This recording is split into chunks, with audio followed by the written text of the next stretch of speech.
Well, a very good morning, good afternoon, or even good evening to all of you. Joining us, this is Filippo Veglio from the World Business Council for Sustainable Development. I would like to extend a warm welcome to all of you for this HLPF special event with a particular angle around Chief Sustainability Officers and their perspectives on the Sustainable Development Goals agenda. Delighted to be co-hosting this session alongside our colleagues of UNDESA, the Department of Economic and Social Affairs in the UN. A warm welcome on behalf of both institutions, and of course a virtual meeting taking place in particular circumstances this year, but still with a strong HLPF platform this year under the theme of accelerating action and transformative pathways to realize the decade of action and the delivery of sustainable development. So very much continuing in special circumstances, as we all know, around health and public health and well-being overall, and delighted to be able to at least virtually be able to convey, to bring together and to assemble insights and the business voice into this crucial agenda, the Sustainable Development Goals agenda. I have the pleasure of being your host over the next 90 minutes. The session, as you know, is scheduled for 90 minutes, and the pleasure of representing the World Business Council for Sustainable Development team. Several of my colleagues are on the line, as well as several colleagues of UNDESA, of course, who are making this event possible. Allow me just a few housekeeping items, as we often call them, and I'm sure you're all familiar with them by now, of several weeks, if not months, of these kind of sessions. We want you to be aware that the session is being recorded. We would kindly ask you to be aware also that you are muted for the safety and for the overall, let's say, flow of the session. We will be sharing a short summary alongside the recording and the slides of the session in the next 24 to 48 hours of this week. So look out for it, and we'll be happy to share that information. And if I may, on a very organizational issue, if you could kindly change your Zoom display to your full name, that would be very helpful in terms of knowing who is on the line and in terms of being able to possibly interact. And in fact, interact, the main channel for interaction over and beyond the speakers, of course, who will be visible as they come along throughout the session, is the chat function. If I could kindly ask everybody to be considerate of using that chat function. You can find it on the main control tab and type in your questions. And of course, any question and comment is welcome, and we look forward to hopefully building in also interactivity into the 90 minutes that are coming. The 90 minutes that are coming ahead are very much focused on the 5, let's say, agenda elements here around Chief Sustainability Officers for the SDGs. I will provide a few introductory remarks sort of with an institutional perspective from the World Business Council side. We'll have 2 members of the UN family providing their perspectives 6 months into this decade of action, and certainly an eventful 6 months for all the kinds of wrong reasons. We'll then have a panel of representatives or senior representatives looking at this header of building back better in terms of navigating the risks and the opportunities for business. We'll then have a video address from Japan focusing on COVID-19 and labeling it as the last chance for transformative change. And then I'll be back with a few wrap-up issues and basically closing remarks. So this is basically the program for the 90 minutes ahead, and we're delighted to see many of you on the line and people still continuing to join. Thank you so much for that. So the first part of the agenda, allow me just a few minutes of introduction with regard to World Business Council and the perspectives around business leadership in this particular era with regard to the SDGs and how the COVID-19 pandemic comes into play in that particular regard. WBCSD, Geneva headquartered organization, regrouping, associating 200 global companies from all over the world. If you take headquarters, we're looking at 40 countries in terms of headquarter location, and industry sectors over 20, and united by a common belief that business is good for sustainable development and sustainable development is good for business. So really trying to link and attempting and working towards linking business success to the sustainability imperatives that we all aware of. So the idea of business leadership and the idea of a strong and ambitious vision, as you can see it outlined here, over 9 billion people living well and within planetary boundaries by the middle of the century is what guides us. And of course, the Sustainable Development Goals also very much at the core of the World Business Council's work program, which are regrouped around 6 programs that are in basically system transformations. Our ambition, we use this slide with Secretary General Antonio Guterres to outline that the ambition of WBCSD is very much to set the business agenda for the decade ahead of us, this decade of action, as Secretary General Guterres has been repeatedly underlining the essence and the importance of action, lining up with a vision and lining up, among other things, with business leadership, of course, government leadership and institutional leadership across the world, but in particular, of course, also business leadership, and really looking at this transition to the economy of the future, capturing the opportunities, but also safeguarding against some of the dangers of the developments that we have in the economy and, let's say, overall across the world nowadays. Very much transitioning from there, of course, into the reality that the decade of action has kicked off under great auspices most notably at the World Economic Forum in Davos, with a lot of drive and impetus towards really kicking off significant action, including at policymaking level on the climate and on the nature agenda. But of course, COVID-19 has significantly disrupted and called into question and crystallized a lot of the issues that we all care about around the sustainable development agenda. So certainly an excellent moment taking stock at the middle of the year now, in the middle of July, around where are we coming from over the first few months of this pandemic and where are we heading? How is the sustainability agenda impacted? How is the SDGs agenda impacted overall? And how do we position this in a proactive way to continue action and to continue collaborative efforts in that regard? We see from our side in the World Business Council a number of what we call here changes that are both disruptive and lasting, what basically to what used to be called, as we put it here, the normal situation. The normal situation, if you think of course, the upheavals around overall health and well-being of people, the tragedy of so many deaths, the tragedy of so many livelihoods affected, the tragedy of so many futures affected is something that is, of course, weighing heavily.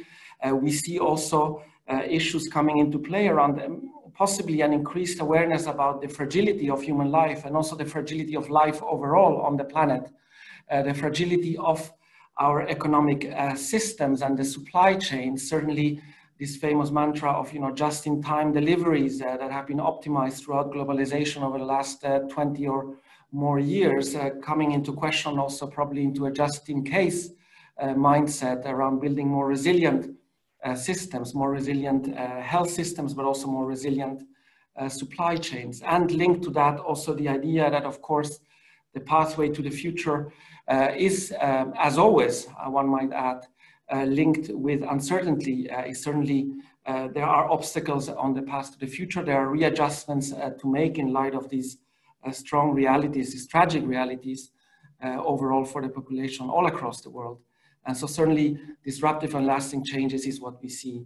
We have attempted in early May, so a couple of months ago, to articulate how do we see from a business side the consequences of COVID-19 for the decade ahead. How can we articulate a short piece around it in terms of how do these, how do some of the trends around demography, around politics and policy and social issues, how do they interact? How are they affected by COVID-19? And how also some existing trends, think for example of digitalization, as we see nowadays, meetings taking place online, a lot of work interaction for those privileged enough to be able to do it, taking place online, but also of course decisions about supply chains, decisions about the role of technology in society and the application of technology for interactions among society and between governments and the people under their jurisdiction. So certainly interesting trends and interesting vulnerabilities being exposed through this COVID-19 pandemic that we have analyzed, and everybody is more than welcome to visit this short report, which is available in several languages on our website. From an SDGs perspective, we see really the impact of COVID-19 on the SDGs agenda with its vulnerabilities exposed by our colleagues of the Sustainable Development Solutions Network, who I believe it was last week issued their yearly analysis of the state of the SDGs agenda. Excellent report, always put together by SDSN. And as you can see here, the expectations around at least 13 of the SDGs with significant, well, as we call it here, high levels of negative impacts expected, if not at least moderate levels of negative impact expected. So certainly something to be aware of, also as we frame the HLPF discussion today and the wider discussions that are taking place throughout these days online in the HLPF online platform. At the core of it, from the World Business Council side, the idea, the belief, and the message that the SDGs need business. It will be impossible to deliver the SDGs without business, but at the same time, business needs the SDGs as well, needs these in this particular context now as a North Star also for recovery and response. And you can see here the sort of the angles that we outlined, the usual angles around employment, innovation, technology, but also a side of responsibility and a side of finance as an enabling factor for sustainable development. So that message continues to be underlined, if not strengthened, by this pandemic. The four key implications that we see for business from the SDGs agenda lie around these four elements here, these four bubbles in blue that we have outlined. The cost of inaction is certainly higher than the cost of action, in particular cost of collaborative action across the business community, but also in partnership with other actors across the world. The opportunity side, ultimately the Sustainable Development Goals point to needs, to given needs, to given ambitions, to given aspirations of various strata of the populations, and how can they be fulfilled through more sustainable solutions. So certainly the opportunity side also there to emphasize. Then you have the governance and transparency side on the side of disclosure of information with regard to performance, disclosure with regard to alignment of science-based targets, and alignment, of course, also with policy frameworks. And last but not least, the idea that this agenda is way too complex and complicated for one actor alone to take it on itself, let alone for any business to take it on itself. So how do you drive collaboration within your company, among the peers within your sector, across industries, but also collaboration between the public and the private sector, of course, at the heart of it. From our side, we see the importance and the increasing expectation of supporting companies in making the SDGs what we call actionable. So how do you translate this overarching excellent framework and North Star of 17 goals and 169 targets and 220 indicators? How do you translate it into an actionable agenda? And you can see here how we outline it. You can work at the individual level. We have some tools that we have developed in that particular regard. You can look at prioritization at the corporate level. How do you go about it, really land it tangibly, including through that principal prioritization that I know we will be coming back on later on, but also looking at it at the sector level. How do you collaborate with leading peers within your sector to really drive a collective agenda set around ambition, but also set around regular updates on actions taken by key players in the sector. And lastly, how do you really look beyond traditional sort of topical partnerships to really build more systemic partnerships to make the SDGs actionable also at a systemic level? And we can see some interesting agendas developing around, in particular, plastics, but also food and land use. Certainly interesting work emerging around not only collectivizing ambition, but really collectivizing knowledge, insights, and commitments to translate targets into particular action across the business sector in collaboration, of course, with the public sector and its various entities. So these were a little bit of just sort of setting the scene from our side, from the World Business Council for Sustainable Development. And we thought it could be an interesting moment, also, of course, in the setting the scene moment, to also call upon two members of the UN family, if I can call it like that. I think I did so in the very beginning, to share with us some perspectives about, almost 7 now months into this decade of action, very early days, but also, of course, very worrying days with regard to some trend lines, given the impact of COVID-19. How do we keep the SDGs at the core of the recovery and the various mechanisms in place to really address the social and various other inequities brought forward by this crisis, let alone the terrible health impacts, the tragic health impacts. So for that, we've got two excellent speakers. I want to welcome them both. If I could kindly ask them to put their camera on, then we can all see them. But we have the pleasure of welcoming Elliot Carlton Harris, who is Assistant Secretary General at UNDESA, the Department for Economic and Social Affairs, and he's Assistant Secretary General for Economic Development and Chief Economist. Very warm welcome to you, and very warm welcome, of course, to the new CEO and Executive Director of the UN Global Compact, Sanda Ojiambo. A very warm welcome to you in your new position and as a new member of the UN family, and very much looking forward to both of your perspectives. So I wanted to start off with Elliot, if I may, to provide us with some initial perspectives from DESA's side and share with us some thoughts over the line. I hand over the microphone to you. Thank you. Thank you very much, Filippo. Good morning, particularly to Sanda. Welcome to the UN family. Very, very good to meet you virtually, at least. You're quite right, Filippo. In the way that you presented the COVID, it is a huge and unprecedented shock to the system, to all of our systems. And it's unprecedented in the sense that we've never before had a situation where a crisis in one area, public health, has led to the absolute cessation, if you will, of economic activity and around the world, and all at the same time. We've never had a crisis of this magnitude and this simultaneity. Just a couple of figures just to show that the magnitude of what we're dealing with. We expect GDP to contract by up to 5% globally in 2020, and that is a conservative estimate. It could turn out to be considerably worse than that. And we'll see that translated into deterioration of virtually all of our other indicators of progress. We're going to see poverty increase dramatically. We can find as many as 60 million people being pushed back into extreme poverty by the end of the year. Food insecurity now is a problem for 265 million more people, and quite a few children, as many as 10 million children are likely to face severe malnutrition going forward. Unemployment is a massive problem. The ILO estimates that we lose the equivalent of 400 million jobs in the course of this year. We have over 1 billion children and youth being affected, being out of school or unable to participate fully in their education and losing considerable amount of time. And we know that this is a problem that is affecting all of us at the same time, but critically, it is not affecting us all the same way. We're not being equally affected.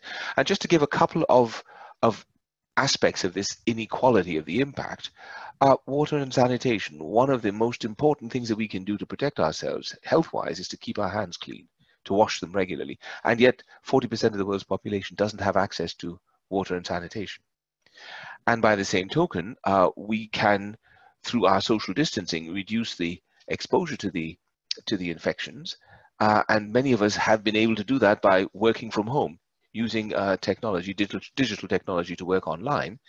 And yet half of the world does not have access to the internet, and for them, this opportunity doesn't exist. And we have informal sector workers, for example, who lose every vestige of their livelihoods through the shutdown that has been happening around the world. So we have a tremendously different situation, one that hugely complicates what is already an agenda where we're off track. The reason the Secretary General had to call this launch of the Decade of Action was that even prior to COVID, we were not on track to meet the SDGs. We'd been making progress yet, but it hadn't been enough, and it wasn't fast enough. And so now we have to take the opportunity that's offered to us by this COVID crisis to think about how we want to shape our world, shape our future going forward. And all around the world, governments are thinking about how we plan and execute the recovery. And we have the opportunity here to build back better. Yeah. And so this is something that we really have to take very, very seriously indeed.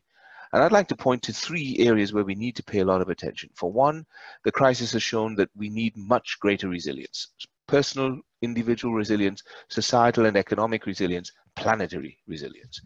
We need to make sure that we have some of the things that we've had to put in as emergency responses: access to quality services, healthcare and education, water and sanitation, even clean energy, information communications technologies. All of these are things that we've relied on more and more in the crisis response, and they have to be part of the fabric of our future going forward. But above all, we have to strengthen social protection, individual resilience, safeguard people's livelihoods. These are the things that will allow us to deal with future shocks in a more controlled manner.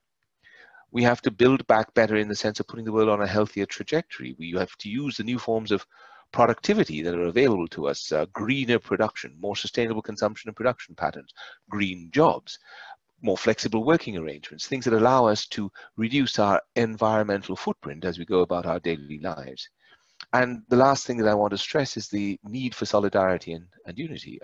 We've seen that it doesn't affect us all equally, this crisis, and shocks don't.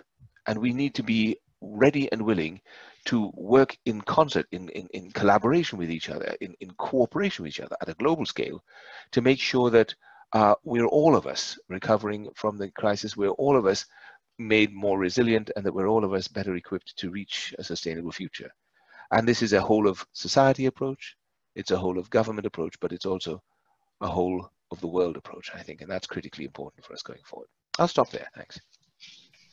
Thank you, Elliot. Great introduction, and certainly welcome words around, the inequality of the impact, but also the word solidarity. I think is something that, it's one of the key words, solidarity among those that can afford to be solidarity and with those that are suffering. And certainly a lot of political debates, a lot of policy debates also framing a lot of around that word. So thank you for those initial thoughts. I'm sure they resonate very well with Sanda Ojambo as well. I hope you're on the line. I think you're on the line.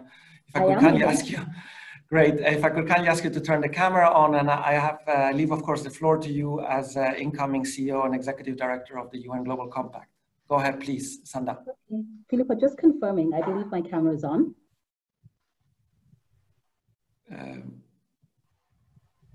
I cannot see you, but that might be because you're further down in my. Yes, it's working.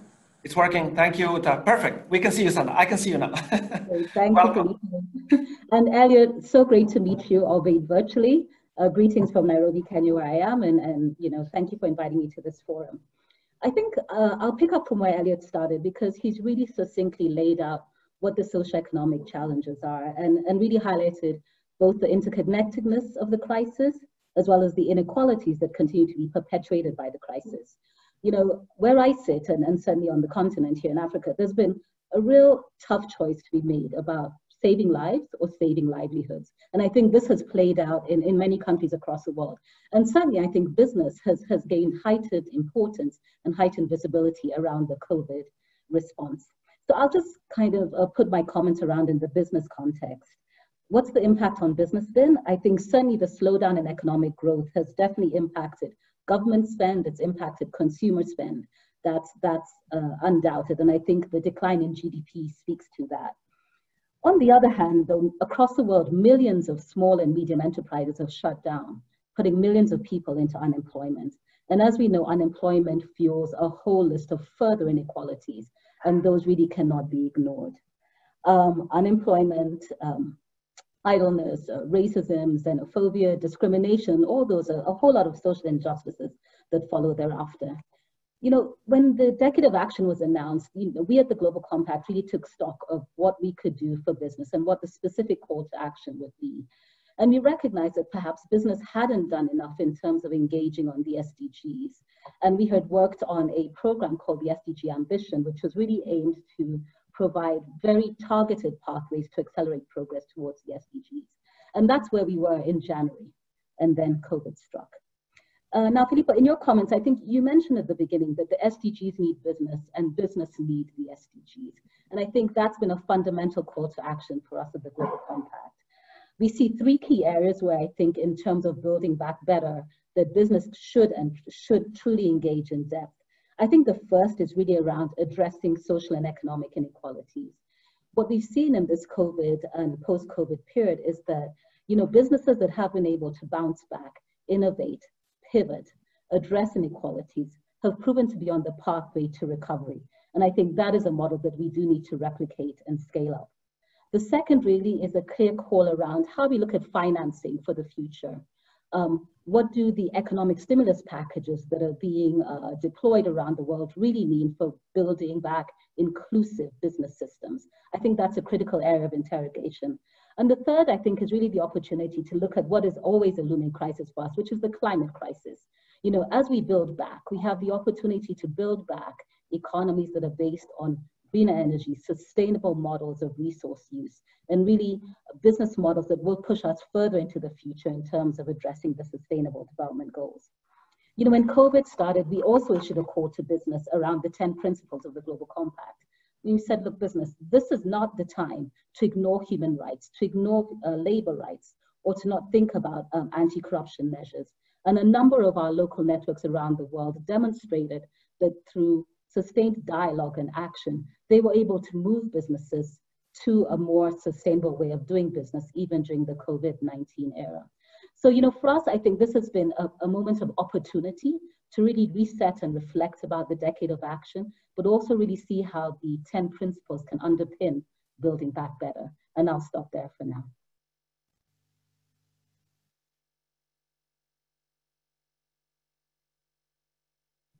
My rookie mistake. I think we lost you just on the last 10 seconds. Maybe you want to repeat the last 10 seconds of your sort of key statement there at the end. Oh, I just said that I think the 10 principles for us really underscore the opportunity for businesses to build back better, because businesses that take into consideration human rights, labor rights, the environment, and anti-corruption, framed with the SDGs, are certainly on a pathway for growth and recovery. Thank you very much, Sandra. Definitely also resonates with the World Business Council in terms of the approach, and we've done a lot of messaging also together with you, your institution, around the importance of human rights and the addressing and mitigating negative impacts, not only looking at the SDGs through the innovation and opportunity lens, but also very much through the responsibility lens, integrating the human rights agenda into it. Sandra and Elliot, if I may call you just by your first name, I know there's usually a lot of formality, but we're online. We are on quite a tight schedule, so I am afraid I sort of need to move on already to the panel as we move throughout. We try to keep these sessions short as possible, but I think there's been a lot of very useful framing from your side within the UN family around how to really keep the SDGs at the core of the response efforts, how to build strong foundations and continue to build them, but also I think a great sense of urgency, even more urgency now, calling into question, the achievement of the SDGs. I recall a statistic of last year. It was calling about 2070 would be the business as usual scenario for achieving the SDGs on the current trend lines. And I know that within UNDESA and within the Global Compact, there is a lot of effort to really bring that statistic down to something much more achievable and much more ambitious. So thank you so much for both of your perspectives, for your time. I know you've got very busy schedules and hopping around various online events. And we look forward to debriefing you, of course, on the key elements of the discussion as it emerges now through our panelists over the next 45 minutes. So thank you again, and we will be in touch again. Thank you so much for being with us. Thank you for having us. Thank you. Allow me then, on the back of our two excellent introductory speeches and remarks, to move on to the third part of our agenda, which is headed here, Building Back Better, Navigating Business Risks and Opportunities. And for that, I have the pleasure of handing over to my colleague at ERM, Lyndon Edgell, who is going to be moderating an excellent lineup of panelists with a lot of insights from all across the world on a wide range of topics. So Lyndon and the panelists, I would kind of like to ask you to put yourself, the camera on, and we look forward to your discussion. I'm handing over to you, Lyndon, right away. Great. Thank you, Filippo. Good morning, good afternoon, and good evening to wherever you are around the world. It's really hard to believe that 12 months ago, many of us were in a room in New York at this same event, and how much the world has truly changed in that time. So here we are today in a virtual world, thinking about what will it take to build back better. And in fact, I kind of wonder about this phrase that we're seeing a lot, because in many ways we don't want to go back. We don't want to go back to where we were, because as our UN colleagues just told us, we were already not on track pre-COVID. So we don't want to go back to that. So maybe actually we've started to use the language of building forward better, building forward to a different place, and business being absolutely part of building forward with that future. So today we have three colleagues, effectively chief sustainability officers from three global companies who are in different sectors, and they're going to share with us how they are navigating business risks and opportunities. We also have a representative, Martina, from the government of Argentina, to provide the perspective of government working with business, and our colleague Carolyn from Shift to give a civil society perspective, a perspective about the role of people and the focus we need to have on people as we think about building back better. So as we think about our first question, I think that we can say, although we're in the middle of, I think, the pandemic now, and the numbers are still going completely in the wrong direction in so many parts of the world, but I think we've seen that our current economic model is ill-prepared to have dealt with the economic and social shock that has come out of this original sort of health shock. As we think about not only managing where we are in the middle of the crisis, but coming out of it and thinking about the aftermath, business is going to need to rethink so many dimensions around supply chains, around investment, around finance, and to think about that balance between efficiency and resilience. So for our company panelists, I ask you to think about, in this sort of economic downturn, which we think and know will be a global downturn, what are you seeing as the major challenges for those sustainability leaders within companies? And what are you planning to do to address these challenges? Kun Nopadol, I might start with you as the Chief Sustainability Officer of CP Group, a large conglomerate in Thailand. In fact, I think you're the largest private company in Thailand.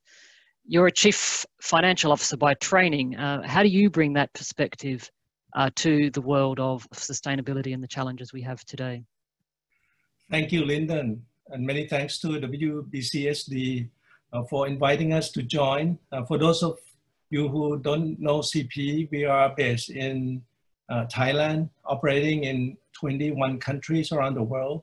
We are in 8 industries, but the main ones are food, agriculture, retail, telecoms, and we are this year 99 years old. As you are aware, when this pandemic happened in Wuhan, China, Thailand was number 2. Actually, we on the chart, we are just right behind China due to our reliance on tourism industries. So it was very frightened to all, especially Thai people, how we can combat something like unseen and this COVID-19. So let me, because of the time, very short time being given to me, let me just focus on the 3 things, 3 challenges we have to face, and we try to address them as the public, in all countries we are operating in, counting on us. The first one is job security. Second challenge would be food security. And the last one is health and well-being. And I'm so very happy to hear that Filippo named these 3, out of 5 high levels of negative impacts due to COVID-19. Let me start from job security. Currently, we employ 350,000 people in 21 countries. So the first thing our CEO came out to announce immediately that he secured all the job. There will be no layoff. So everybody is rest assured, you know, being paid in full, no setback, because we know that we are an important part of the economy. You know, we have to ensure our employees and executives that they can, you know, consume and keep the economy running, and their families as well. Not only that, we went ahead and announced that we will employ another 20,000 people into our delivery departments, because we know that learning from Wuhan, things will change, the consumer behavior will change. We need to deliver all the goods to home and some offices if they were open.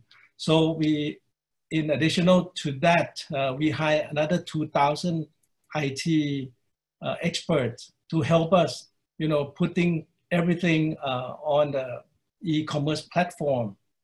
And this actually helped transforming our business a great deal. And at the same time, it addressed the new change of consumer behavior. So meanwhile, we keep our operation running, you know, and our employees secure with their families at home.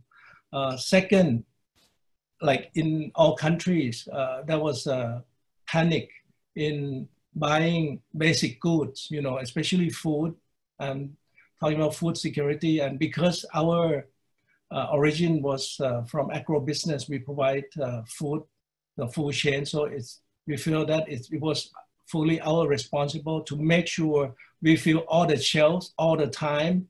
You know, so we actually increase production to the maximum, and also preserve, you know, the goods in the 21 countries we are in, not to export, only provide to the countries we are in. And we were able to stabilize food, and also you know, keep our shelves full everywhere. Soon people would realize that whatever they're stocking up, you know, it doesn't mean anything. So they stop. We just have to stop that panic. So things went back to normal, and we were very happy that we were an important part of stopping that you know, potential disaster. We went on to that route by producing even, you know, cheaper line of food, but with the same quality, the same safety, you know, with a lot more automations. And last challenge I want to mention to you is health and well-being. Since we have 350,000 people employed in 21 countries, we have to look after them. You know, we secure them with health care, you know, fully paid for if they got COVID-19. And just for your information, in Wuhan alone, we have 9,000 employees working in farms and food process. In that ground zero, 13 employees of ours were contracted by COVID-19 since the start, and they'll fully recover very soon, and none of them we don't have any fatality at all, okay? Unfortunately, in Thailand, we have to, due to the health problem and you know, but because of COVID-19, they passed away, unfortunately. So not only that, we went all the way to secure their families. If their family is out of work, we send food to them, to every home of our employees. By the way, we send our food to doctors and nurses, to, you know, in all hospitals that receive patients, COVID-19 patients. And last, I want to mention that since the start, we saw that surgical masks was the key to stop the growth of COVID-19. Our senior chairman announced that we will build a factory. And by the way, we have no knowledge of building such factory, but we had to finish it in 5 weeks. And that's how we could explore our potential in in supply chain. Actually, I buy all the parts. I was the project manager of building that face mask with a capacity of 3 million masks per month. We had to buy sourcing, raw materials, machines from 3 continents and flew them in because logistics fail, due to all this standstill of every country. So we had to figure out a way. And I would like to stop now. Thank you very much. Thank you. I mean, there's some quite extraordinary stories there, from being 9,000 employees that you needed to keep safe in Wuhan at the very start, through to just building a factory for 3 million masks a month. That's quite extraordinary. But also we heard about how that's fundamentally changed your business, and you've needed to adapt and become resilient in such a diverse range of parts of the economy that you work in. I might turn now to you, Alexandra, as with the link across to the food sector, similar to CP. Obviously, Syngenta work around the world and provide essential services to the agriculture sector. So can you share with us a little bit about your good growth plan and how you're responding to the challenges that we're seeing at the moment?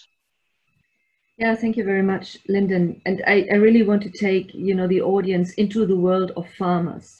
And I've seen a question coming in on the chat box on how are farmers really impacted.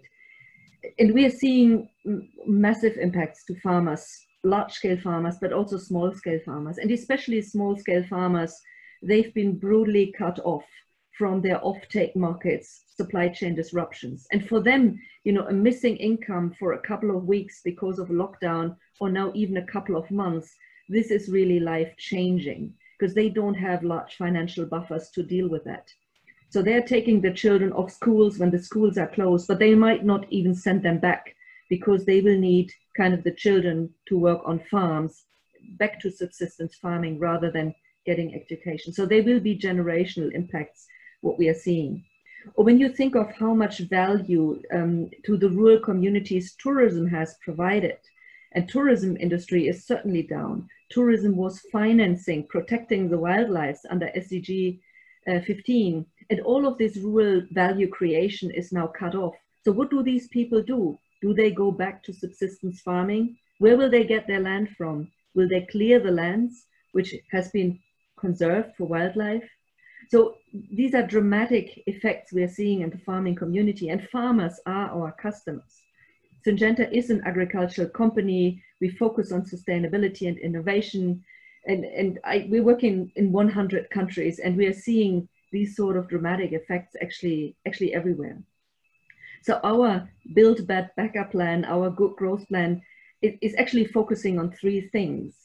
It's around partnering, it's about investing, and it's about innovation for farmers. And very concretely, when I look at partnering, we've been able to partner with great organizations like the Nature Conservancy, Solidaridad, the Fair Labor Association, now very freshly FAO, which is Hand-to-Hand Initiative, and UNCCD. And these partners help us to really drive our investments into where it is critically needed.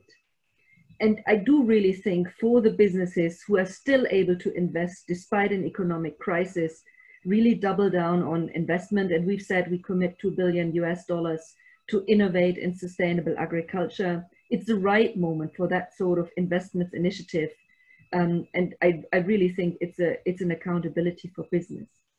And when you look at innovations for farmers, what are we kind of guided by our partners to do is definitely help to agriculture and farmers deal with climate change. There is something about agriculture's own footprint where we think, we can help reduce that, but definitely there is an adoption strategy when you think of food supplies, when you think of innovation to drought-tolerant crops or seeds for degraded soils, which is a regenerative approach to agriculture. We need to look at how can we achieve higher yields with less land, because we need land for wildlife. How can we achieve higher yields with fewer inputs, less water, less fertilizers, integrated pest management? And there's a whole lot of innovation coming through in the digital field. And certainly in COVID, the question and the issue of fair labor conditions for farmers, especially on child labor, is massively back on our agenda. So I do think, despite a really, really difficult environment for farmers, there are opportunities in that crisis for farmers, for the environment, but also for business, when business is focusing what it can do well. And this is investment for customers, investment for farmers, and innovation. Thanks, Alexandra. And I think that message about investments, and now is not the time, I guess, to stop and to be risk averse. It's actually time to take that opportunity and for business to take the lead in that area. Alan, turning to you, as part of ArcelorMittal and the largest steel maker in the world, you're an industry undergoing enormous transition, and again, part of that solution. Can you share a little bit about your response to the challenges? Yeah, thanks for the introduction. So obviously our first focus has been looking after our people, and we would all say that because it's true. Then the second one is just the sheer impact of this crisis on the steel industry. Sales are down, dramatically. Some plants, it's been hard to run because we haven't been able to get the people to them. But our major impact has been sales. And so now I work for a business which is, how do we get through what is essentially a sales crisis and rebuild our business? So for me, the challenge has been, how do we make sure that the sustainability issues, particularly the transition to zero carbon steel making, remains as relevant as it was before? The good news is, as part of our, of our sort of strategy to get out of the loss of sales, not a single environmental project or carbon project has been axed. And so the message that we've got to carry on doing that transition to zero carbon has certainly survived. And of course, with our European business, with all this recovery funding being linked to the Green Deal, being linked to transition, who knows, there might even be new sources of funding which might not have been available before the crisis to help us make that transition. So for me, the challenge is being very tactful in how we present our sustainability narrative. At one level, at face value, the sustainable development narrative has never been more relevant. But if you're running a very capital intensive business which has had a major sales impact, it might feel very irrelevant if you're the one who's in charge of keeping the business going. And so there's a lot of tact here in how do you just reassure the business that these environmental and social investments we were making before are as valid and as important, if not more important now than they were before, when there's so many challenges. And I'm pleased to say that what could have been really difficult for me is actually proving to be, straightforward. The business isn't going to compromise its environmental and carbon transitions. So for me, a lot of the challenges we had in how do you actually create such a transition, re-engineer the whole business to make steel in a different way, they existed before, they still exist, and the business is just as focused on it. And the business has observed the sort of the narrative we've already articulated on this event, which is there's absolutely no chance whatsoever that the need for sustainable development, be it carbon or all the SDGs, is going to wane as a result of COVID. Indeed, quite the opposite, that the need for those SDGs to be delivered is more relevant than ever before. And I'm lucky to be working for a business whose leadership see that. So I see a lot of change in our agenda in the short term, long term as a result of COVID. Thank you. Great, thanks, Alan. And again, I think that point around leadership is absolutely critical. And you talked about the role of the Green Deal in Europe and how that relationship between political leadership and investment and business is going to be really key. So let's turn now to our colleagues who aren't directly in the sort of business sector or working with the business sector. And I guess one of the things that we've learned out of this pandemic is that the other emergencies have not stopped. And I think our colleagues again from the UN said climate change has not changed or stopped or in any way changed in terms of the pandemic.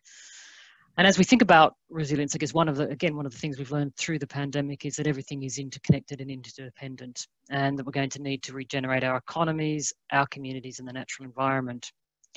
So where do we see our biggest opportunities for business to contribute to systemic efforts to foster resilience and regeneration? And what will this mean for business models?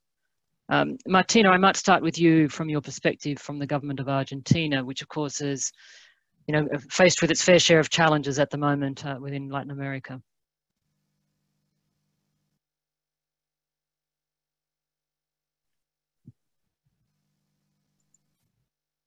I think we still have you on mute, Martina.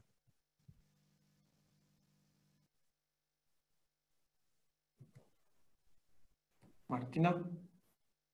Sorry, there you go. my connection decided to stop right in that moment, because it always happens. It does, it does. Okay, sorry. So, yes, I did hear your question. So thank you, and thank you to our hosts for inviting me to share our commitment to the 2030 agenda and to the engagement of the private sector in its implementation.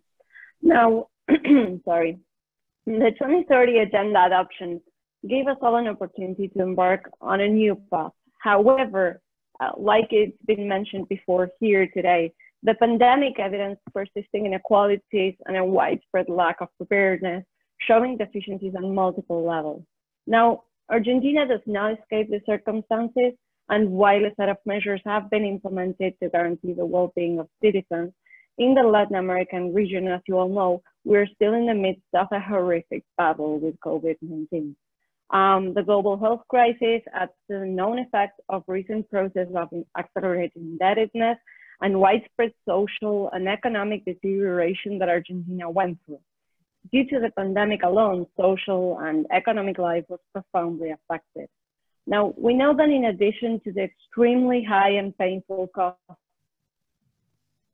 in human lives, we will pay a high price in economic decline, loss of jobs, and increasing poverty.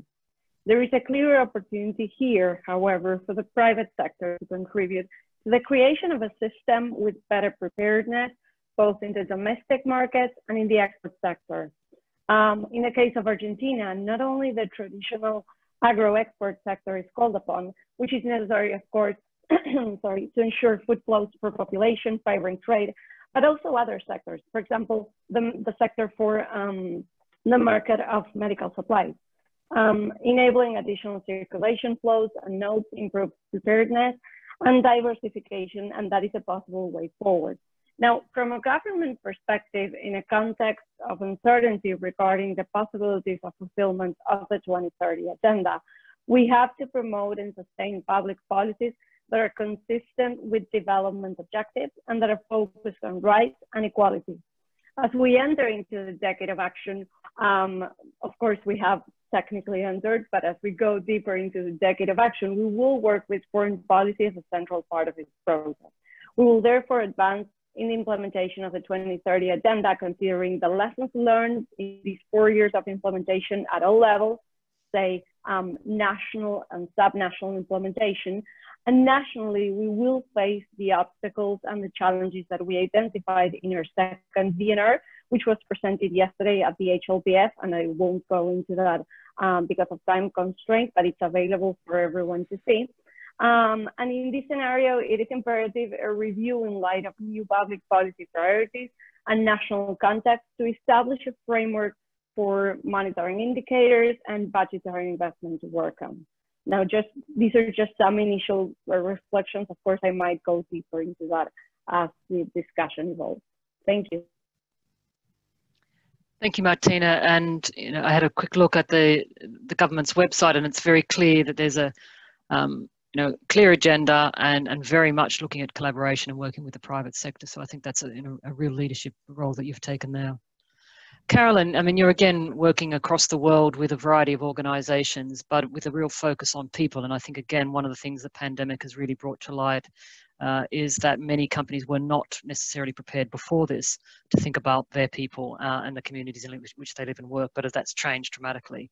Can you share with us what you've observed and what you think the role of business should be? Yes, thanks so much, Lyndon, and thank you to the WBCSD for this conversation. A couple of reflections, and I think we heard from the UNDESA Assistant Secretary General at the beginning, Elliot, about the compounding of inequalities.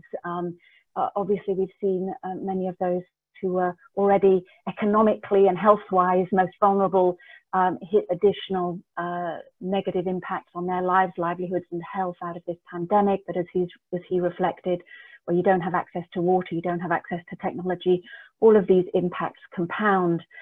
And I think already before this pandemic, we had this burgeoning conversation around a shift to stakeholder capitalism, to thinking beyond shareholders alone, and we talk about employees, suppliers, customers, communities.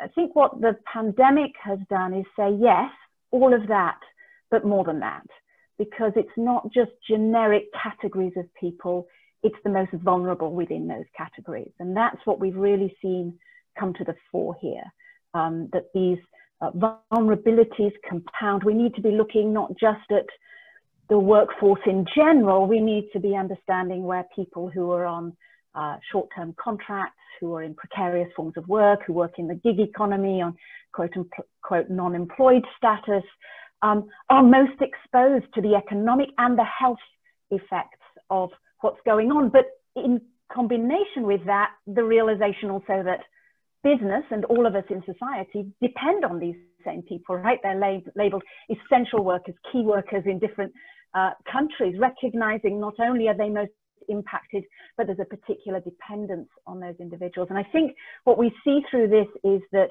as we look at how we build back better, build forward better, as you say, we need really to be thinking not in general amorphous categories, but who is most vulnerable in connection with my business, in connection with my value chains. And we heard from the gentleman from CP Group about thinking about whose jobs are most exposed, who is most at risk from what's happening. And if we keep that lens, that focus on who's most vulnerable, then I think we can recalibrate how we prioritize what needs to be done.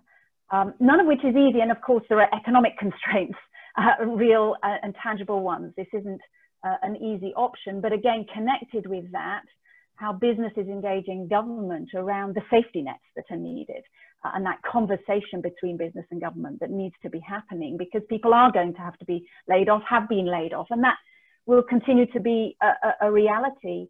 And yet, where are the protections in place that also government needs to provide there? And I think my other reflection would just be, you know, that real change is always uncomfortable. It's not just the easy bits that one can pick off. It takes the difficult bits that really take the introspection and the challenging questions. And one of those is around, I think, business models. Filippo referred at the beginning to this just-in-time model as one critical sort of facet of many business models that has proven to be unresilient for businesses and highly damaging for many of the most vulnerable people who work in those businesses and their supply chains. We've certainly been doing a lot of work looking at features of business models that carry inherent risks to people. And where one can't simply say to the social compliance department, please go and sort this out at the operational level, when it's wired into how the business is intended to run. And whether we look at some of the high-speed, low-cost models, just in time, as I said, gig economy models, use of personal data and profiling of people and commoditization of these are all facets of business models that carry inherent risk to people. And I think this is also a time when we need to be looking internally at the top level and saying, are we set up to work in ways that make sure the most vulnerable people are as well protected as possible, or are we not?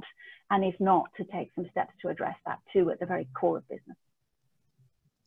Great, thanks, Caroline. And a real reminder, I think, about, you know, an important role that business has to play in society. And I think that is a very active conversation in this one around stakeholder capitalism at this time. And I think we will see changes going forward. Moving ahead, we're now thinking about, you know, of course, we mentioned the climate agenda that was very present and is still very present. And part of that, of course, is the massive shift in the energy transition, and indeed the way that the financial markets are starting to price in carbon going forward. and the challenges about decarbonisation that still sit with business. And as Alan mentioned, business still has to run today, it has to deal with COVID, and it has to be thinking about tomorrow all at the same time. So I'll start with you, actually, Alan. Again, you're in one of the sectors that is absolutely in the middle of this transition. Can you share a little bit about what you're doing to accelerate, even within the context of COVID? So ArcelorMittal probably has one of the largest carbon footprints in the world. Our scope 1 is 200 million tons. And that's partly because we make steel and partly because we're such a large company. Ironically, as the world transitions towards low carbon, zero carbon, and totally circular, steel is a very useful product for that transition. So we make it easy for our customers to make the transition. Our challenge is to changing the way we convert iron ore into steel, and we've got to change the way we do that. So our commitment at the moment is to test all the different technologies for making steel without carbon. And the good news is, a bit like energy a few years ago, was that the technology exists. There isn't technical challenges for making the change. The challenge is remaining competitive in the process. Not only do we need to find new funds to actually fund the change in technology, we're introducing a way of making steel which is more expensive than the way we currently make steel. So how do we compete in a market where you can move steel all around the world? And so for us, our challenge is more policy. And so we're very proactive in creating the right policy mechanisms to make sure that the steel we know we can make without carbon will actually be sold in a competitive marketplace. And what we've got in Europe is the need to develop the technology because we've got a price on carbon, but we are competing with people who can import steel made in countries without a price on carbon, the old-fashioned way, and sell it at a lower cost than steel made in Europe. So at the moment, we sort of, in short, we have the technology, but we do not have the policies to make that technology competitive. So we're working on both fronts. And the other area where we're working on is how can we help the market choose steel made the right way? And there we're involved in creating a new organization called Responsible Steel. It's a membership organization. People who make steel, buy steel, supply the raw materials for steel, or civil society can all join this. And together we're setting standards for steel making, not just on carbon, but all ESG issues from labor to biodiversity, but of course carbon is particularly material. And the idea being that we create a standard which then the procurement market will use, and perhaps even the financial markets will use to incentivize and reward those who are making these investments. And so that's gone from no members to 80 members. We've got automotive, we've got construction, we've got all the climate NGOs in it, trade unions are in it, mining companies are in it. We already have a standard for steelmaking sites. We're developing a standard for mining and raw materials. And we've got a work stream on carbon in particular and green steel and steel made with the new technologies. And I think for me, one of the biggest evolutions I see in a post-COVID world is the quality and depth of collaboration, both from just think tanks to Responsible Steel, which is effectively a multi-stakeholder group with some clear standards, with clear outputs, which are the standards, which can help create market transformation. So in summary, for carbon, we will develop the technology ourselves. We need help to get the right policies to make that technology competitive. And we've created a multi-stakeholder group to actually help develop the standard for that to be a procurement and financial incentive too. Great. Thanks, Alan. And I think that your phrase around the quality and depth of collaboration is absolutely critical to achieving the SDGs at the speed and scale that we need to do that. And that example of, again, of industry putting its hand up and saying, we're going to figure out how to make this work through the value chain is critical. Alexandra, again, you work in a very complex food system that has lots of different players. Can you share a bit about how you're dealing with the climate challenge? Yeah. So Lyndon, I already highlighted earlier on, making agriculture climate resilient. But I now want to highlight a little bit on our, how are we dealing with that as a company and our carbon footprint. And I feel almost dwarfed compared to Ellen, because our scope 3 carbon footprint is just 7 million tons. But certainly we signed up to science-based targets. We want to stay on the reduction path underneath the Paris Climate Change Agreement. And I do think, there is also an opportunity in that. 50% of our scope 3 carbon footprint comes from agriculture and from our agricultural supply chain.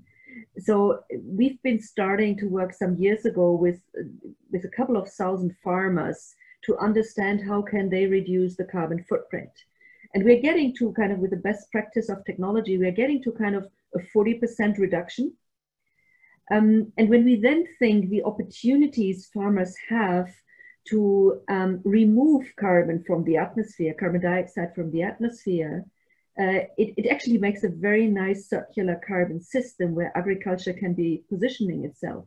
You can get carbon dioxide back into the soils by focusing on soil health, conservation agriculture. But when you focus on land efficiency, land productivity, you can use the marginal lands which are not needed anymore for reforestation. And we said, look, we want to innovate for soil health technologies, nitrogen use efficiency, no-till agriculture. And at the same time, we want to upskill farmers to reforest and build back biodiversity. And when I then hear, Alan, that there is a huge kind of compliance and non-compliance market for carbon emerging, which maybe one day can be connected to farming. I mean, this is a huge value capture opportunity for farmers to provide really kind of global social goods back to society. So I'm getting very engaged by that. I think nobody yet has figured it out, how to connect agriculture to carbon trading and the value which is in that. But I think, this is a vision I really want to drive forward, and looking forward for more in-depth partnership like Ellen has highlighted.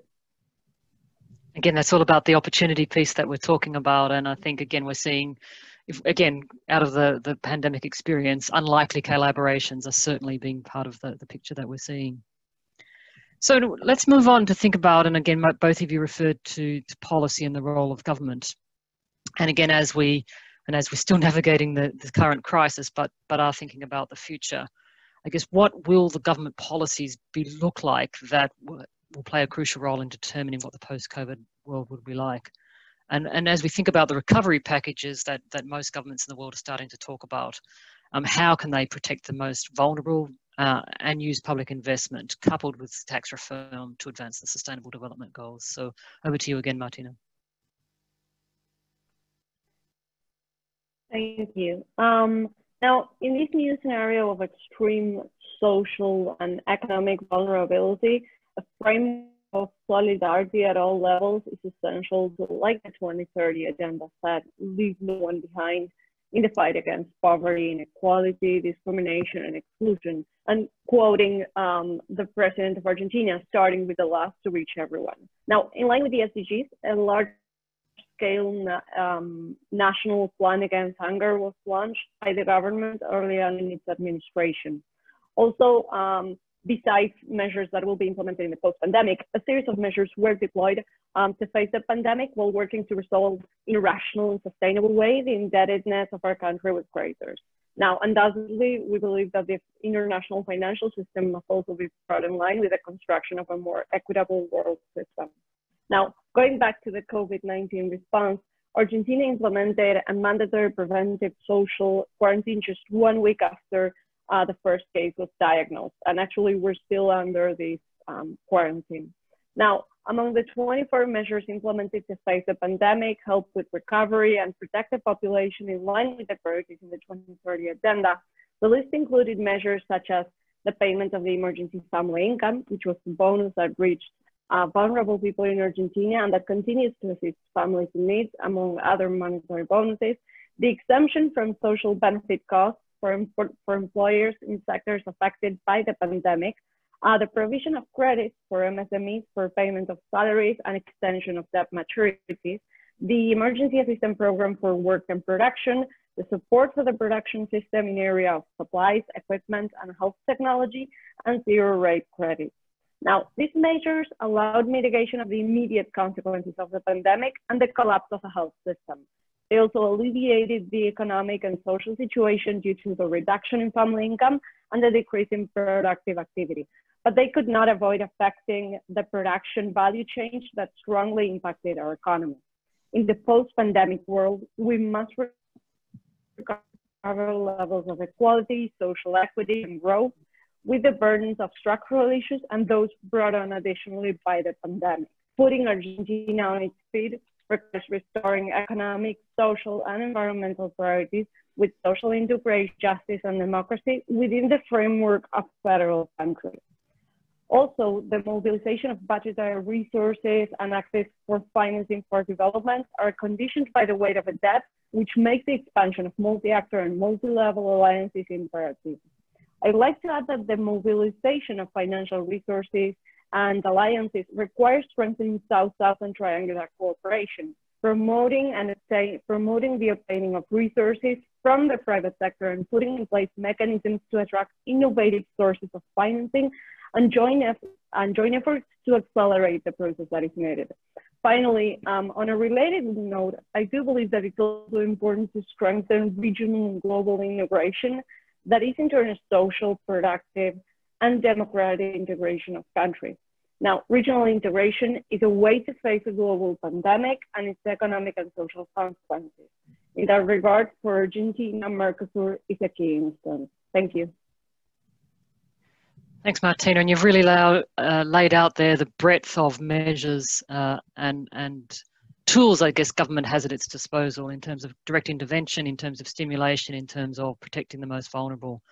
And I think we're going to, again, in the many months to come, see many of those tools. And I guess the focus for business and civil society is to keep that dialogue going with governments to ensure that we are all building back better.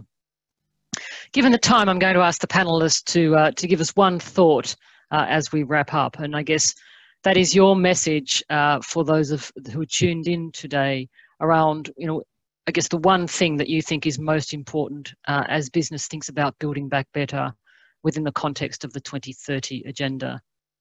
So Kun Napadol, I might start with you for your view from CP Group. Yes, thank you very much. COVID-19, as many have said, is just a rehearsal for the real one, climate change. That if we don't work together, well, I'm not just talking about collaboration within the countries, like governments, private sectors, NGOs, academics, and so on. But we have to learn how to work together between the countries as one global citizen. Otherwise, we might be the target to be extinct in 2100, not other species. Thank you, Lyndon.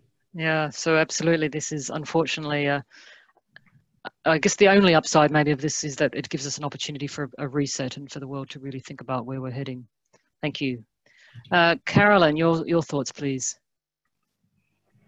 Yeah, I think I come back to that point around vulnerability. There's a lot of talk about the S in ESG is coming into greater prominence. I think historically there's been really very little coherent understanding of what the S really stands for. It's been a little bit of the miscellany amongst the E, S, and G.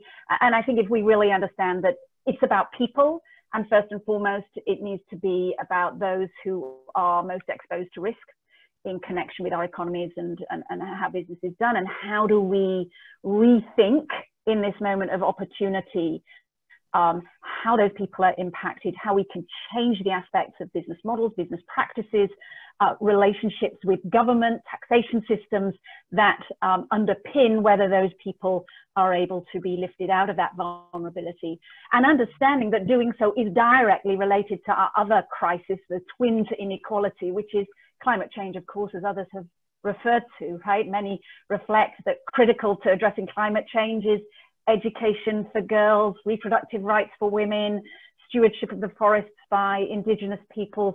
All of these are fundamental to tackling climate change, and they relate to the impacts on people from our economies and from how business is done.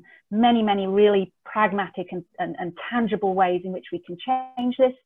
or we have to look at the core of business and not just out there at social investment and external factors. Absolutely, we all have a role to play. Alexandra, over to you. Yeah, I'm also in this rethinking mode, actually. You know, we must find a way not to trade off well-being of people with preserving and conserving nature. We must find now the possibility to overcome that sort of trade-off, which will never benefit nature and or human beings. I think that's really, really important that we take the time to pause now, how we will actually have a really inclusive agenda of people and nature together. We won't have endless funds, so we can't kind of buy ourselves out of that situation, neither governments nor businesses. And this is why I really think we need to go back to the drawing board almost and rethink a long-term sustainable development agenda. What are absolutely critical and important must achievements for people, for humans, and for nature? Absolutely. Alan, heading to you now.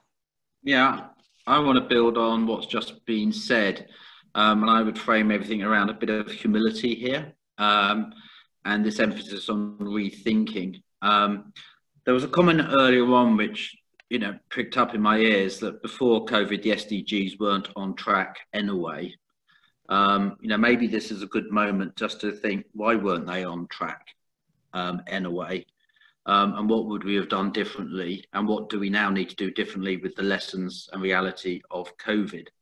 You know, and we could be quite hard on ourselves in that, did we, the sustainability profession, really talk about the risks of pandemics, like we talk about the risks of the other failures in natural and well-being?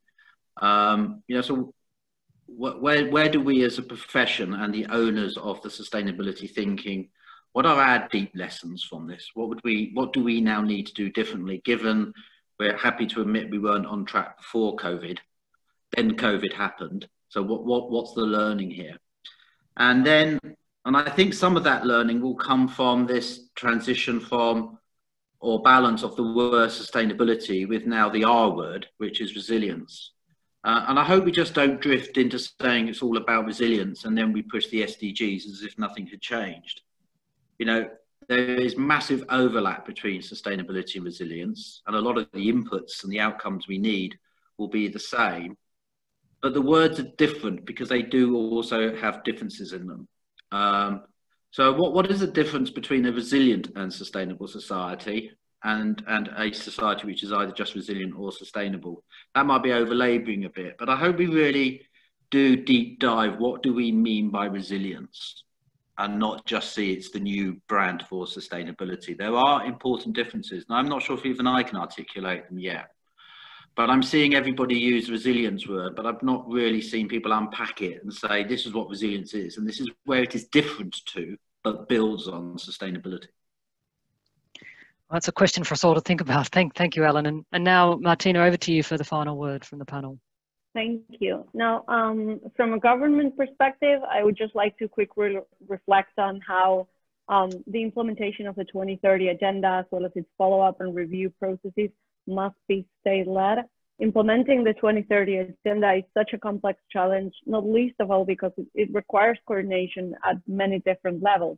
It demands governmental action in each country, international cooperation, coordinated multilateral initiatives, and at both regional and global levels. But we all know states simply cannot do this alone, and success requires all stakeholders to be committed. And in this regard, private sector commitment with sustainable development is decisive, particularly in the time that we are going through now. And for Argentina particularly, the alliance with the private sector is key, and it becomes necessary to develop projects and initiatives between national governments and the productive sector to increase exports in countries, among other reasons. And I firmly believe that connecting to the world in a pragmatic way with productive development policies that include the private sector is what needs to happen. Thank you. Thank you very much. And I think everyone on this call is very committed. So thank you to our panelists today. I appreciate your time and your insights. And sharing, I guess, the work that you are doing to bring the change that's required. Alan, just back to your note about resilience, ERM is actually working on a publication at the moment with WBCSD on resilience, which will come out in the coming months or so. And again, we're absolutely trying to unpick that question around the relationship between sustainability, business continuity, resilience, and the way that business is sort of rethinking that at the moment. So look out for that publication. So thank you all to the panelists, and Filippo, handing back to you, and apologies, we're a little bit late, but it was a fascinating conversation. It was hard to draw it to a close. No apologies needed. Thank you so much to our panelists. Thank you so much, Lyndon, for so ably moderating it, and very good insights and food for thought. Also on the sustainability profession, which I think is also the objective here, to take stock along the SDGs agenda and where is the profession heading, what is its role, and also its responsibility to continue to push hard along those lines. So thank you very much to all panelists from across the world for those insights, and of course for your time. We're moving straight away, we're transitioning straight away into the fourth part of the agenda, which is a keynote speech by Masaya Futamiya, Director Chairman of Sompo Japan Insurance, a long-standing ally of WBCSD and one of the 21 member companies headquartered out of Japan, members of the council. Mr. Futamiya has delivered for us a video message, which I'll play shortly, and very important for us. He's the chair of the Japan Business Federation of Keidan-Ren, of the Committee on Responsible Business Conduct and SDGs Promotion, a long-standing collaboration between the World Business Council and the Japan Business Federation, Keidan-Ren, in order to advance and in order to also get insights from the Japanese business community, which has an enormous drive, motivation, and knowledge, let alone a source of innovation and technology to drive this agenda forward within Japan, but also through its presence, through the presence of its companies all across the world. So if you bear with me, we will be showing a short video of Futamiya-san now, and I will put that up in my best possible tech skills at right now. Let me know if anything doesn't work, and I will adjust.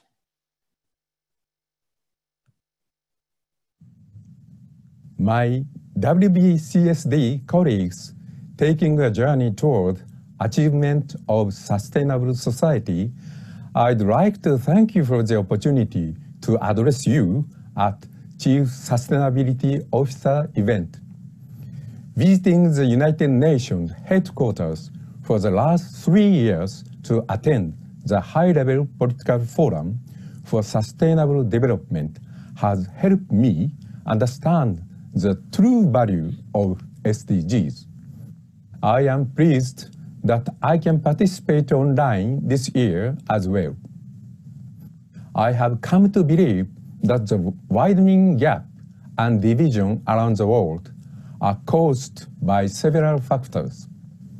One is globalization without social justice and legitimacy.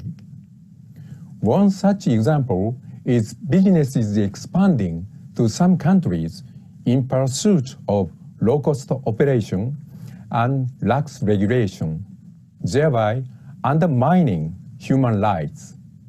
The other is growth-centric capitalism that only seeks short-term profit. These warning trends became rampant, serving only self-interests. As a result, philosophies of protectionism, nationalism, terrorism, and racism became starker. My belief has been underpinned by a speech made by former Secretary General of the United Nations, Kofi Annan, at the World Economic Forum in 1999. And through conversations with many of my colleagues, including Deputy Secretary General of the United Nations, Amina Mohammed. SDGs were adopted, learning from the mistake of having left many people behind, aiming at shifting to a society that is more sustainable and human-centric. SDGs are the collective wisdom of people and the one and only choice for humanity. As they were introduced we all started initiatives to achieve those goals. However, as Secretary General Guterres has reported, while there are some issues for which the current initiatives are working, some serious reality has also become clear, particularly in the area of climate change, social divide, and other core areas where it might be too late if we do not act now. As the world saw transformative changes to the current global system that is necessary to achieve SDGs, novel coronavirus spread around the world, and now we are facing some fundamental issues and vulnerabilities of societies around the world. I feel that this was a warning that we must revisit our approach on globalization and capitalism. However, if we can turn a threat into an opportunity, we can turn the pandemic into an opportunity to largely correct the course we have taken thus far. I believe this will be the last chance to try and lead our society to be human-centric, which is the ambition of the SDGs. Of course, this is not an easy endeavor. For example, for the year 2020, the emission of greenhouse gas is said to decline by 8% year on year, but unless we maintain this level for the next 10 years, it will not be possible to cap the temperature rise at 1.5 degrees Celsius. Now, what then is the key to transform our society to one that is human-centric, sustainable, and inclusive? I believe it is digital transformation, and it is Society 5.0 SDGs strategy that Keidanren upholds. Keidanren has identified 4 priority measures to this end. They are based on our belief that to build a resilient economic system, even under emergency, we need to swiftly execute a significant transformation of the economic system towards realization of Society 5.0 through digital transformation. I will introduce the first 2. In the first measure, we carry out projects across different industries by pushing for regulation reforms and furthering digitalization and data sharing in medical, education, administration, financial, and industrial fields, while deepening the discussion on the utilization of DX in transformation of industrial structure and organizations.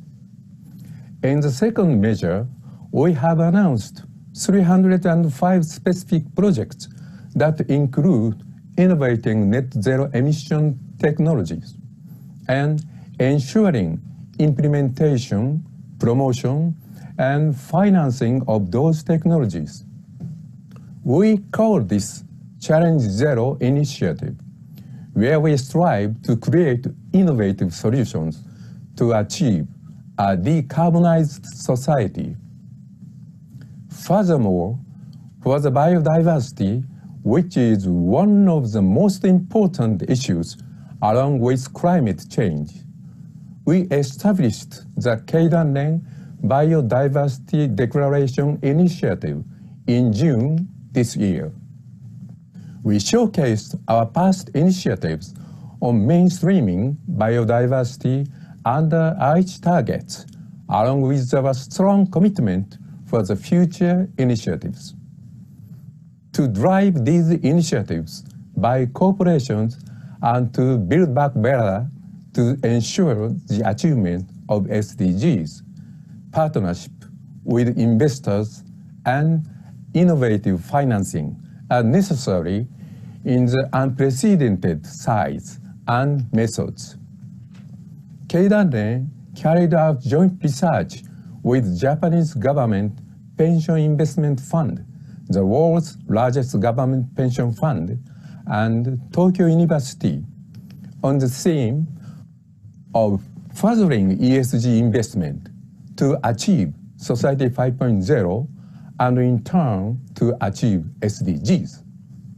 In March this year, we published a joint report on promoting investment for transformation. Achieving Society 5.0 is indeed a trying task, but it is also a great business and investment opportunity.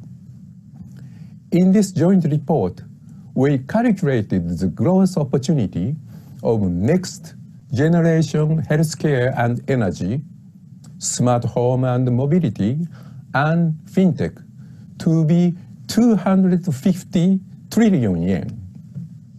Keidanren, GPIF, and Tokyo University also proposed to establish a policy environment conducive to achieving this goal and committed to take joint actions. Going forward, we will focus on having constructive dialogues between corporations and investors, also involving other stakeholders, and work on information disclosure and engagement. If I may repeat myself, COVID-19 presented us with one last chance to build a sustainable and inclusive society proposed by SDGs. And without the effort by corporations, SDGs will end up being an illusion. Let us go forward together, determined to make the next 10 years not simply the 10 years of actions, but 10 years of achieving SDGs. Thank you for your attention. Thank you so much to Futamiya-san for these insights, and we very much value his advice, his leadership, and his wisdom all along the way of the path of the SDGs, linking it to Society 5.0, linking it to the partnership with our Japanese members. Appreciate the leadership of Sompo Japan Insurance, of course, in this particular regard, and appreciate the partnership also with the Japan Business Federation, with the Keidanren. So counting and continuing to count on the Japanese business community also as a key solution provider, and with this provocative message around the last chance for transformative change that COVID-19 gives us. Allow me just at the top of the hour, I think we're a minute over, to just wrap up from my side on behalf of the organizers, basically with the key message that we are keeping, and we should be keeping, and we will be keeping the SDGs at the core of the COVID-19 recovery and reset efforts. WBCSD alongside its partners, including many global network partners that are on the line today from across the world, will be keeping the SDGs front and center of all of the efforts, in alignment with the wider vision for the middle of the century, for 2050, as I had outlined before. We believe there are ample opportunities, as also Futamiya-san alluded to, ample opportunities for business positioning, for business resilience, for business innovation, and ultimately for business success within that particular agenda. And of course, working in close partnerships, not only among the business community, but also with all the various actors of the public sector. I want to end on this particular slide in terms of landing it into something also tangible. We talked about the sustainability messaging, the sustainability profession, and certainly also from our side, the idea and the motivation to leave you also with some food for thought and follow-up action for those of you who are interested also, not only in maybe doing it yourself only, but also in disseminating it to colleagues and various stakeholders across your network. We have this online e-learning tool that we have developed called SDG Essentials, and developed in various languages, originally in English, and now thanks to the work of our global network partners, SEATS in Argentina and Centrarse in Guatemala, available also in Spanish as of this morning, and available also in Japanese. So very much wanting to drive not only discussions, but also follow-up action, follow-up learning, follow-up discussions within the business community, within the four walls of individual companies, of business organizations and other stakeholders across the business, let's say, ecosystem. So please look out for it. It's freely available and hopefully encourages you also in the move towards further action. With that said, I would like to thank again on behalf of UNDESA, on behalf of WBCSD, all of you for your kind attendance. At some point we were about 260, if I counted correctly. Warm thanks, of course, to all of our 9 speakers throughout the day, throughout the afternoon here in Geneva time. Warm thanks to all of you for your patience in bearing through online-only interactions. We will continue along the way of the year, along the year, to continue to build this sort of touch points, to continue to engage, to continue to interact, to learn from each other, and hopefully also motivate each other in continuing to really put the SDGs at the core of all of our efforts. As I mentioned, the key takeaways, the slides and the recording, the key materials will be made available to all of you who registered within the next few days. And we remain, of course, at your service for any question or comment through the website that you see linked here, and very much looking forward to a continued interaction across HLPF over the next couple of days, but also to the continued interaction with all of you across the world. So thanks again to everybody on behalf of UNDESA and WBCSD, and looking forward to being in touch again soon over the screen, and hopefully soon again also in person. Please stay safe and take care of yourself. Thank you so much. Bye-bye.